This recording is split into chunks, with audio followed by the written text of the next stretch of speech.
situação em que André Luiz, ele recebe um momento em que as pessoas estão aguardando alguém que desencarnou. E o André Luiz fala assim, mas por que tanta vontade dessas pessoas em, nesse momento, receberem essa pessoa? Ele é um completista. Aí o pessoal olha e fala assim, mas o que é um completista? E o pessoal, nossa, você não sabe o que é um completista? Não, alguém que cumpriu o que prometeu na sua encarnação. O pessoal recebia vibrações fantásticas, com palmas. Mas fala assim, não, mas é tão difícil assim completar a minha encarnação e chegar lá sendo até aplaudido pelo pessoal porque eu fiz o que eu deveria ter feito. É extremamente complexo. E exatamente por isso que eu queria que a gente começasse com a situação da história mitológica do rei Sísifo. Esse homem na mitologia grega é considerado um dos mais inteligentes da Grécia. Um rei que amava o seu povo. Um rei que fazia de tudo para a sua população. Porém, considerado pelos adoradores dos deuses o mais imbecil de todos. Você fala, mas como que era alguém tão inteligente para uns e para outros tão imbecil? O Sísifo, por amar o seu povo, ele fazia tudo por Corinto, sua terra. Então ele era o rei de Corinto. E em um momento Corinto ficou sem água. Lembre-se que nós estamos falando de mitologia, tá? Mito não existe. É algo fantasioso, algo contado para que se tenha uma explicação psicológica. Né? Então, dentro dessa situação, o Sísifo viu que seu povo estava passando de sede. A água tinha acabado. Ele começou a pensar e entender o que estava acontecendo. Como era muito inteligente, foi ter com o deus Esopo. Esopo, o deus das águas, estava angustiado porque sua filha havia desaparecido. E como ele não sabia notícias da filha, ele falou assim, meu Deus, o que farei agora? O Sísifo, muito espertamente, chega ao Deus e fala, olha, se o senhor deixar correr as águas de novo e as pessoas de Corinto forem abastecidas, eu tenho uma boa ideia de onde está a sua filha e posso te ajudar a encontrá-la. Mas o senhor primeiro tem que liberar a água para o meu povo. O Deus, muito animado com sua filha, permitiu que a água voltasse a correr para Corinto. E a água então voltou, as pessoas voltaram a estar próximas, Sísifo foi lá, verificou, voltou e disse para o Deus Esopo, olha, o que eu tenho que te contar é grave. Sua filha é muito bonita. Quem é que se encanta por filhas bonitas? O Esopo na hora falou assim, Zeus? Ele falou, pois você disse, eu não falei nada. Ele falou, o quê? Mas eu não falei nada. E realmente Zeus estava com a filha de Esopo. Esopo chega ao Olimpo, pede para que Zeus liberte sua filha. Zeus libertou sem graça, falou assim, mas peraí, quem me expôs? Aí o Esopo, olha Deus, eu não posso mentir para você, foi o rei de Corinto. Zeus, deixa comigo.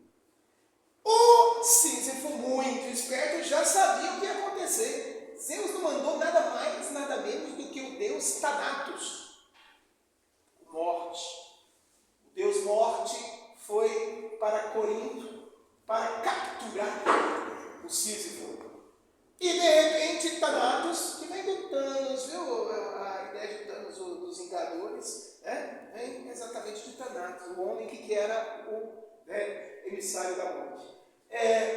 E Thanatos foi a Corinto para matar o Sísifo. Sísifo, já esperto, olhou para Thanatos, meu Deus, como vós sois belo, Deus Morte. Esse manto seu é fabuloso. Mas eu tenho algo que combina com ele. Eu sei que você veio para me levar, não importa. Mas eu queria te dar um presente, porque sua beleza e exuberância é grande demais. E deu um colar místico. Thanatos muito vaidoso, pôs o colar de diamantes e era um colar que o aprisionava. Sísifo se safou e capturou o Deus da morte. Caçou briga com outro Deus. Se o Deus da morte estava lá na Grécia, ninguém morria mais. E aí, como ninguém morria mais, ele deixou raivoso o Deus Ares, o Deus da guerra. Chegou para reclamar com o Deus do submundo, Hades, irmão de Zeus. Falou assim: ô pai, tá difícil. O povo não quer nem guerrear mais, ninguém morre. O que nós vamos fazer? O Hades perguntou para os Zeus falou assim: não. Ele capturou a morte. Quem? Sísifo. O Hades, pode deixar comigo que eu vou pegar esse cara agora. E aí, peraí, quem vai desafiar o Deus da guerra? Deus da guerra chega a Corinto. Sísifo falou assim: não, tá aqui, eu estou liberando a morte, estou indo com você. E chegou e cochichou para a esposa: não faça os rituais fúnebres do meu funeral. Foi lá capturado, chegou para Zeus. Zeus deu maior danação com ele, falou assim: você vai ver, você vai ter um castigo. Ele falou assim: olha, aceita tudo que vocês quiserem. Hades também bravo, porém, até agora eu estou sentindo que o direito que vocês, deuses, deram a mim, rei, não foi feito. Mas como assim? Minha esposa até agora não fez os rituais sagrados do meu funeral. Deixe-me voltar a Corinto e adverti-la para que ela possa fazer o meu funeral corretamente. Olha que Zeus, por uma lei que ele mesmo aplicou, não podia fugir. O que aconteceu? O Sísifo voltou para Corinto, pegou a esposa, se disfarçaram e vazaram da barqueira. Fugiram. E quando fugiram, Zeus olhou e falou assim: não, agora não tem jeito não. Eu mando o Deus Cronos. O tempo vai pegar e capturar Sísifo. Gente, do tempo ninguém escapa. Você vai morrer, você é mortal. Deus tempo apenas aguardou. E quando o Sísifo envelheceu, o Deus o abraçou e o levou ao Olimpo, onde sofreu esse castigo. Por mais inteligente que você seja, por mais capaz que você seja, seu destino é a partir de agora rolar uma pedra até o topo da montanha e inexoravelmente ela vai cair e você tem que começar tudo. Por que essa imagem ela me incomoda tanto? Porque parece que em determinados momentos na nossa encarnação é isso que está acontecendo. Quantas vidas, meus irmãos, nós já não tivemos? Quantas encarnações nós já não tivemos? Eu afirmo com certeza, centenas. Se não, milhares. E para chegarmos onde chegamos, nós passamos um tempo muito grande planejando, desencarnando, reencarnando, e aí é que vem a questão. Parece que a sensação é que nós não estamos crescendo. A sensação é que nós estamos numa pena eterna e parece que Deus está nos punindo. E agora vem o momento de discutirmos pelo aspecto da doutrina. Na interpretação filosófica de Sísifo, o Albert Camus, ele coloca que, como a vida é absurda, sem sentido, o Sísifo ele foi grande na consciência da repetição e na aceitação do fardo. Ele não teve como fugir do fardo. A grandeza dele está no aceitar o fardo. Então temos que rolar as nossas pedras, as pedras das nossas dificuldades, as pedras dos nossos familiares, as pedras da nossa convivência ruim. Mas o que nosso amigo Kardec fala? O espírito escolhe o gênero de provas que quer sofrer e nisso consiste o seu livre-arbítrio. Pergunta 258.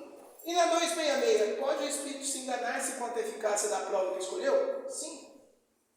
Escolher uma prova superior às suas forças e então ele pode fracassar. Mas como professor de português, eu não posso me furtar a trabalhar duas ideias diferentes. Nós vivemos num planeta de provas e expiações. Qual a diferença? Quando é que vivemos uma prova? Quando é que vivemos uma expiação? Vamos para a escola. Quando começamos a aprender um exercício de matemática ou de português, para eu verificar se o aluno sabe ou não, eu aplico uma prova. Nós vivemos 80 anos aqui na Terra, 90, alguns como Márcio 120 e tal, né? Mas vivem mais. Quando nós falamos dessa vida, quanto tempo passamos no plano espiritual antes de reencarnar? Então, se eu vivo aqui uns 70 anos, o normal é eu viver na erraticidade, período entre duas encarnações. O normal é eu viver mais ou menos esse mesmo tempo no plano espiritual. Normal. Tem gente que reencarna um mês depois, um ano depois. Tem gente que demora 200, 300 anos para reencarnar. Tem gente que fica 1000 anos sem reencarnar. Mas o natural é você ter o mesmo tempo do lado de lá que você teve do lado de cá, com a facilidade que geralmente você vai remoçando. Como assim? Alguns amigos nossos do centro, quando a gente os vê, eles às vezes estão 30 anos mais jovens. Desencarnaram aos 90, 95, que é o Alfredo Júlio, o pessoal desencarna velhinho mesmo. Aí a hora que você vê o pessoal do plano espiritual, eles já estão 20, 30 anos mais jovens, estão nossa. Como vocês remoçaram? Então, eles vão voltando à infância? Não, eles vão para a idade em que eles se sentiam mais produtivos. Gradativamente, voltam para a idade que se sentiam mais produtivos. Mas, inicialmente, eles passam por um período de confusão mental, que a gente chama de perturbação. Quanto tempo se dá no plano espiritual a perturbação espiritual quando você desencarna? Quanto tempo demora a sua consciência íntima para resolver alguns problemas de auto-perdão, alguns problemas devidos a gasto de energia inadequado? É a hora que você vai falar assim: nossa, fumar não tem nada a ver não, a gente fumar um pouquinho não resolve. Aí o André Luiz ouvia lá no plano espiritual: suicida. Ninguém está falando aqui que fumar é proibido. Está falando que tem consequências. Consequências graves para o seu espírito. E aí você começa a refletir essas situações. Mas é Deus que nos pune no plano espiritual? Não. Vamos lembrar, pessoal, que as leis divinas estão talhadas em nosso espírito, na nossa consciência íntima. Então, na hora que eu desencarno, eu vivo mentalmente aquilo que a minha consciência íntima indica. Que ela me condena ou não me condena. Não ponha Deus na equação de você estar sendo punido. Você se pune. Sua consciência íntima te pune. Não fica revoltado com Deus, não. Deus, na verdade, ele ainda põe um monte de gente para tentar te ajudar. Para ver se você se pune menos. Para ver se a sua consciência íntima dá uma tranquilizada. Então, o que acontece? Na hora que nós vamos para lá, passou-se um tempo, 10 anos no umbral, 20 anos no umbral, 30 anos no umbral, de repente você resolve fazer uma prece, você descobre que você pode se perdoar, você sai daquele estado de perturbação e é recolhido num centro qualquer de apoio, seja aqui na Terra, seja no umbral, seja em algum lugar. Você vai para uma cidade espiritual, ou para uma colônia, e lá você começa a refazer sua vida. Você começa a recuperar sua saúde, você começa a entender novos conhecimentos, você faz outros cursos, e de repente você chega ao final de um certo tempo e fala assim: olha, eu aprendi muito no plano espiritual, eu quero agora provar que o que eu aprendi me mudou. É aí que vem o problema. A gente faz o nosso mapa reencarnatório. E nosso mapa reencarnatório, eu escolho as provas pelas quais eu preciso passar. Vamos repetir. Eu escolho as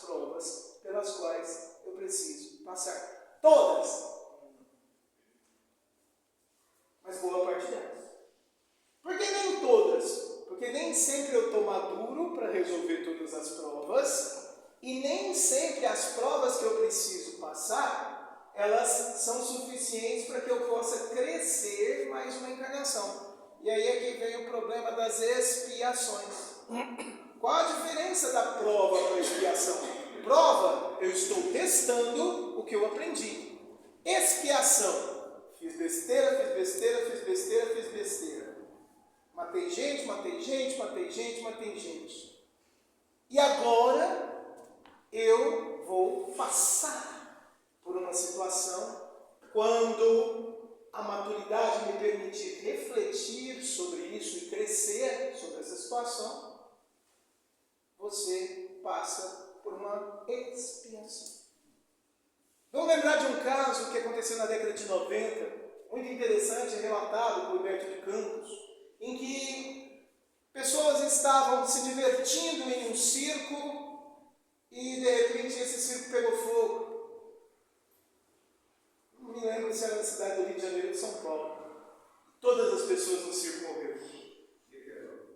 Foi Niterói? Muito obrigado, eu não lembrava muito. E essas pessoas morreram, todas queimadas. O pessoal falou assim, mas gente, que absurdo! Como pode as pessoas queimarem? Cadê a misericórdia divina? Olha como funciona a misericórdia divina. Séculos e séculos para reunir os mesmos romanos que estavam no Coliseu e que queimavam cristãos, tiveram a oportunidade de se reunirem no mesmo lugar e passarem por aquilo que os cristãos passavam, no sentido de pegarem fogo e sentirem a dor de serem queimados. Essa prova é voluntária? Nem sempre. Na verdade, quando a expiação é imposta. Mas por que eu preciso expiar? Porque eu preciso seguir adiante. Ah, mas isso não é um castigo? Não. Isso é uma decisão da minha consciência íntima. Não fui eu que escolhi, mas minha consciência íntima reflete no meu perispírito o tempo todo, tudo que eu preciso passar, e em determinado momento eu cedo, eu falo assim, então vai. O exemplo melhor que nós temos, que eu já falei aqui algumas vezes, foi do nosso amigo Jerônimo Mendonça, que 3.000 anos antes era um príncipe e que pegava mulheres e sacrificava ao deus Moloque. Matava todas essas mulheres. Todo mundo pensou, esse príncipe na outra encarnação vai vir como escravo. Nada, veio como um Cambize, um rei. Depois veio como um duque, depois veio como um conde. Somente muito tempo depois, quando estava amadurecido no cristianismo, esse cara reencarnou tiltado. Tetraplégico. E ficava tendo que ouvir um monte de mulher reclamar da sua vida ao que visitava no hospital e falava assim, ai Jerônimo, minha vida está horrível. E Jerônimo fala assim, nossa, minha vida é tão boa, eu conheci o Espiritismo. E ele falava para as pessoas do Espiritismo, da alegria de ser espírita. Muitas dessas mulheres eram aquelas que ele iludiu no passado, que agora ele estava ouvindo. Ele não tinha maturidade espiritual para na outra encarnação passar por tudo que ele passava. O Adriano, o que você quer dizer com isso? Eu não. Kardec. A expiação é sempre imposta e a causa deve ser conhecida por aquele que a sofre. Pena imposta por uma falta cometida com consciência de causa. Tá? Isso é a definição de expiação. Eu sei o que eu fiz. Eu preciso realizar isso para provar que eu posso seguir adiante. Não, eu preciso tirar isso da minha consciência íntima. Senão eu não consigo progredir.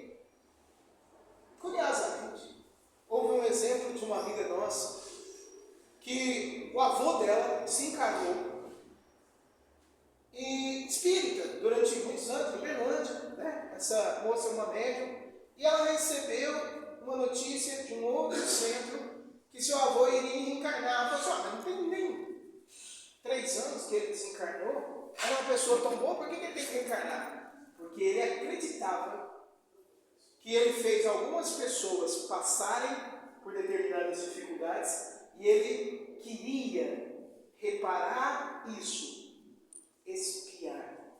Viria como filho de uma das mulheres que ele prejudicou. Expiar. Por que expiar e não se provar? Ele já era uma pessoa que se provava alguém diferente, ele evoluiu durante a encarnação dele, mas ele não conseguiu tirar da consciência íntima as pessoas que ele prejudicou e não conseguiu resolver nessa vida. Então ele resolveu,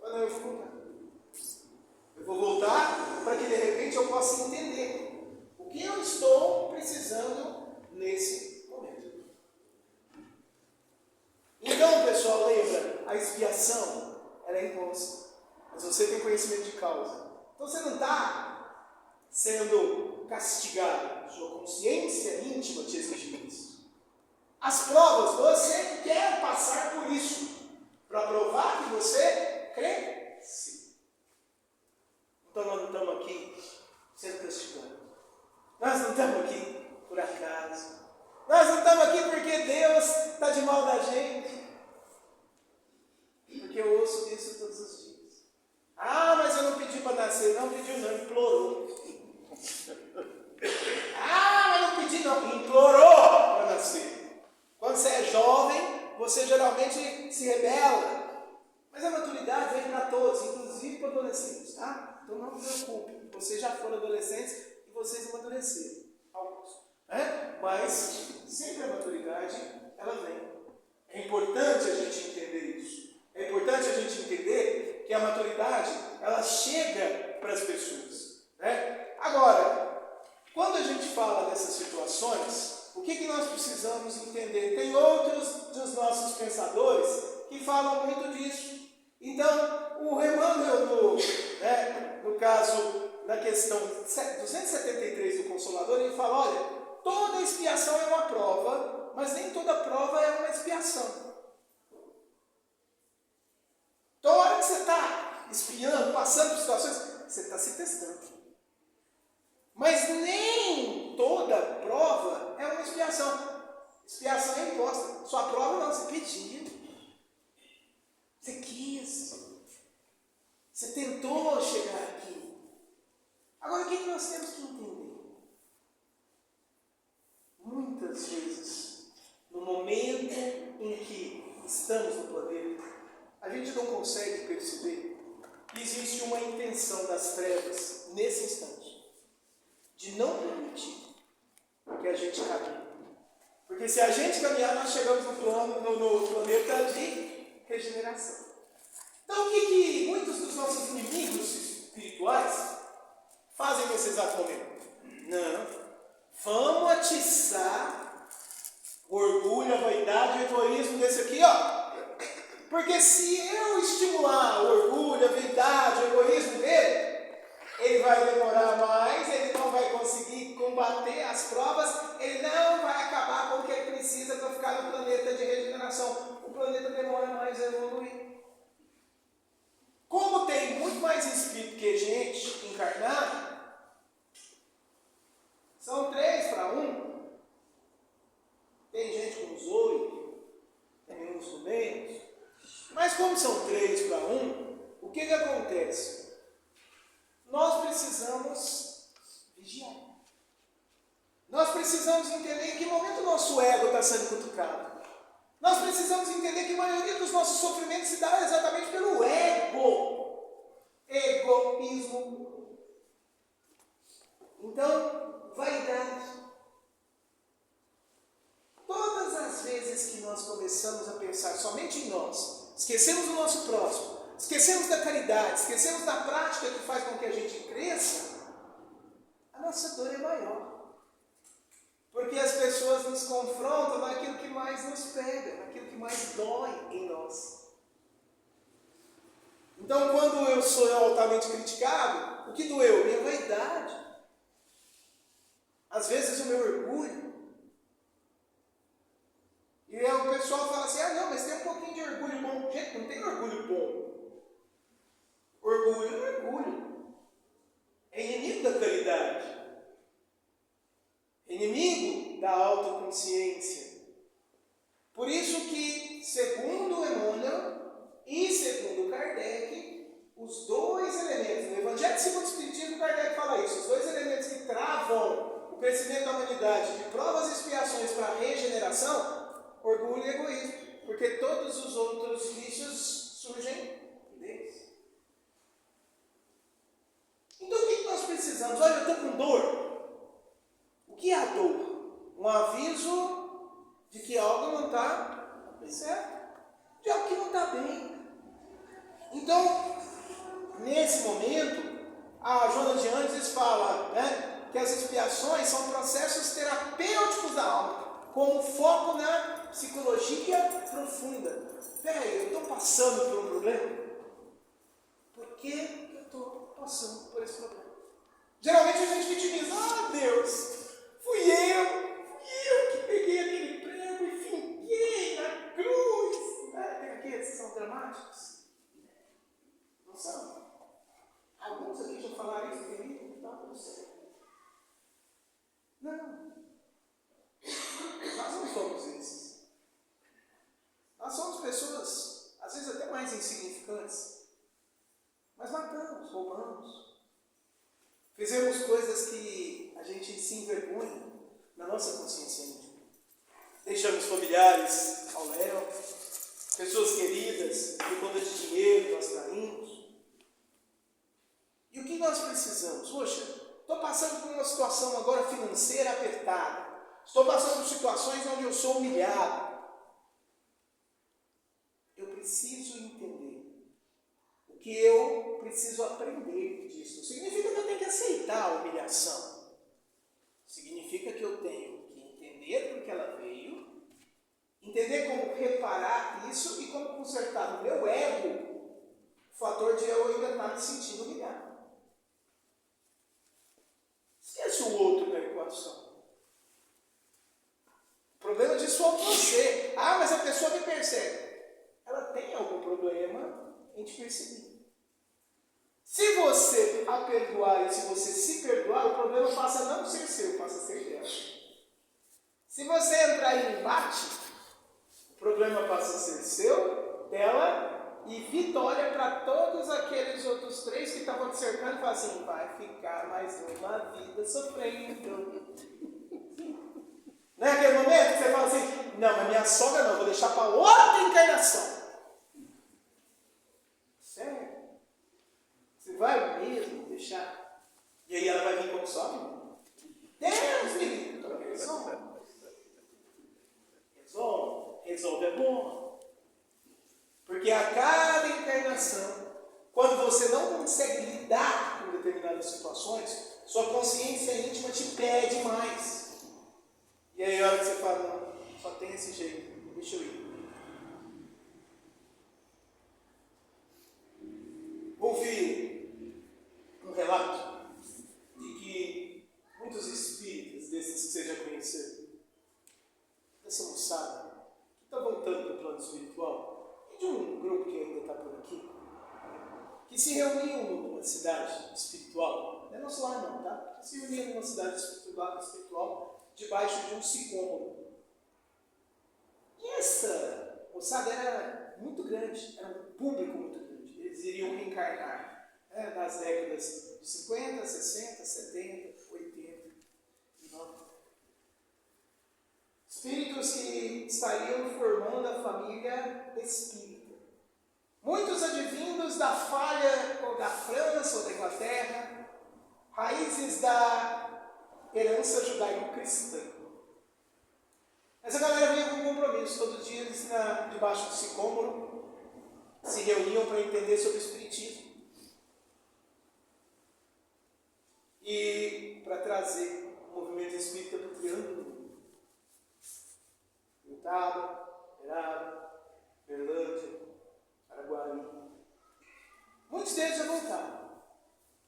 Alguns voltaram felizes, alguns voltaram com a sensação de que podiam ter feito mais, alguns estimulando aqueles que ainda estão aqui a fazer mais, por quê? Porque cada um tinha uma determinada função.